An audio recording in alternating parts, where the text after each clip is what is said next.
Niin kaikki. Nyt tulee mun room tour, eli mun huoneen. Tää on nyt vähän niinku jatkoa sille jennällä, mutta joo. Eli tossa on siis mun vaatekaapit, toinen. Tää on mun vanha patja. Tossa on mun tuoli. Ja tuolla on myös, tossa on lamppu. Tuolla on ruinaa. Tossa on pyykkityinen. Sitten päästään mun sänkyyn. Nää on uudet pakanat.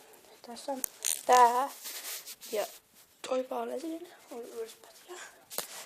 Tossa on tollanen. Ja tässä on mun pöytä. Ja tässä mun kissan kolaa. Ja tässä on tuoli. Ja mä katon puppu tosta. Tässä on isot kuja. Sitten tuolla on tollasia.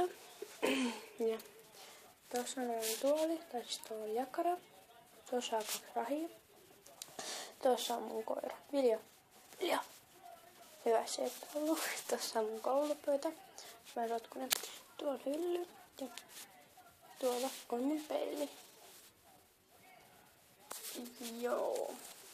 Elikkä. Tää on siis mun room-tour. Tää ei ole iso huone. Mutta joo. Ja tässä on heppelä ja kello tuolla perä. Joten moi moi, nähdään huomenna.